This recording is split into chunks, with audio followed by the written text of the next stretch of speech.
కష్టం వచ్చి కాలు చెయ్యి వంగితే వచ్చేవాడు కొడుకో కూతురో నీ దగ్గర లేకపోతే తీసుకెళ్ళి అనాథాశ్రమంలో పడేసే ఫ్యూచర్ మీది. అలాంటి వాళ్ళందరిని హెచ్చరిస్తున్నాను. ఎందుకంటే వాళ్ళు మిమ్మల్ని వాళ్ళ మెమరీస్లోంచి తీసేసుకుంటున్నారు, మిమ్మల్ని మర్చిపోతున్నారు. మిమ్మల్ని అమ్మ మర్చిపోతున్నాడు, నాన్న మర్చిపోతున్నాడు, అమ్మ మర్చిపోతుంది, నాన్న మర్చిపోతుంది. మరుపు. కలిసి ఉంటే ఒకరినొకరు చూసుకొని అనుబంధాలు పెంచుకుంటారు. విడిపోతే మరుపు వచ్చేస్తుంటుంది. ఒరే మీ నాన్నకు బాగలేదురా, బాగలేదు.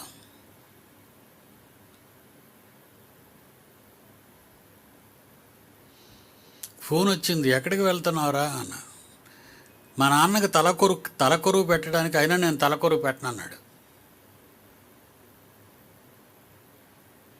తలకొరువు పెట్టడానికి రమ్మన్నారు కదరా మీ వాళ్ళు, నువ్వు వెళుతున్నావు. వాళ్ళు హైందువులు. వాళ్ళు తలకొరువు అంటే ఏంటిరా, అదంతా నువ్వు మర్చిపోయి ముందు చెంబట్టుకొని నడరా శవానికి ముందు.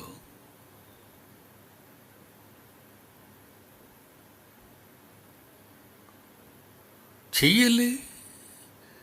వాడి తండ్రితో సంబంధం తెగిపోయింది, వాడికి తల్లిదండ్రులతో సంబంధాలు తెగిపోయాయి. వాడితో బంధం ఎందుకు, అలాంటి వాళ్ళతో బంధాలు ఎందుకు?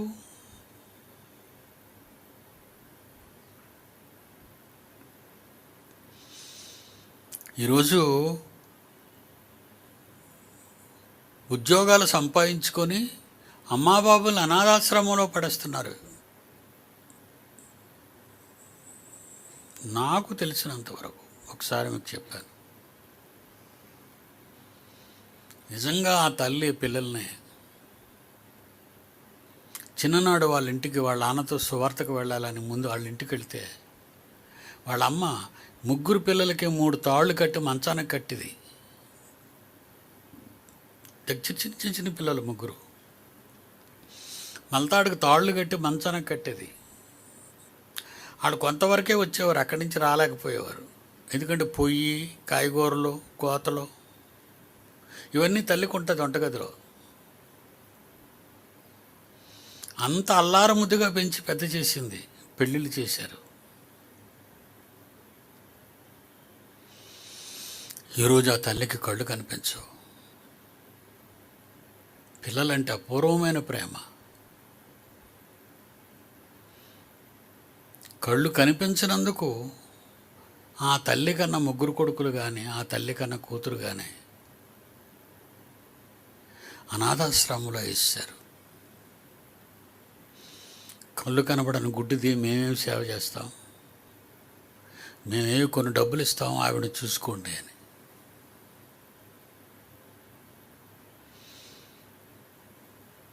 పిల్లలు యవ్వన కాలంలో ఉన్నప్పుడు వాళ్ళను సరైన దారిలో పెట్టలేదో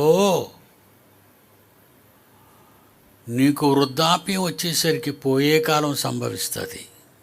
మర్చిపోకండి ఎవ్వరు.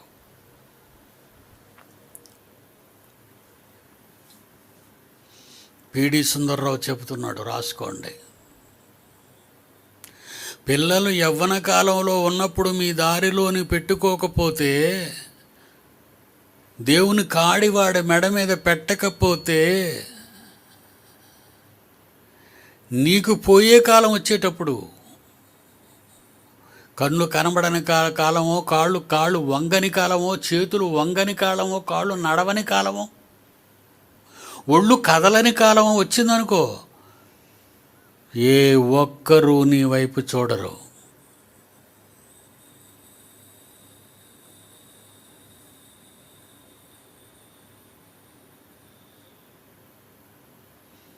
ఇవ్వండిరా, ఎవరో ఒకరు కిడ్నీ ఇవ్వండిరా అన్నాను. బండెడు పిల్లలకి అన్నది ఆ తల్లి. పిల్లలంటే పిచ్చిది తెలుసండి మనోళ్ళకి. బండెడు పిల్లలకన్నది పిల్లలంటే పిచ్చిది.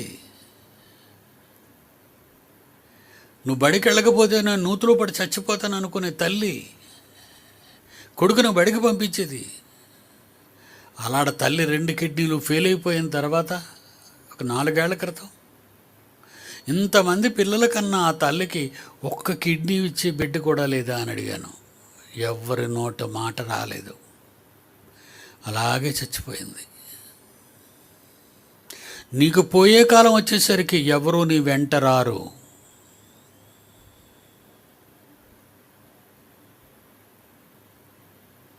పెంచుకోండి, పిల్లల్ని జాగ్రత్తగా పెంచుకోండి.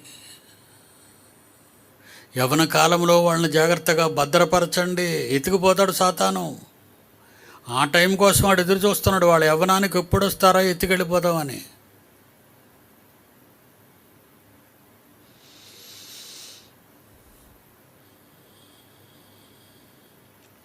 నీ యవ్వనేచ్ఛలకు దూరంగా పారిపో, పారిపో, వెళ్ళిపో. జారత్వానికి దూరంగా పారిపో. ఎక్కువ జరిగేది జారత్వం.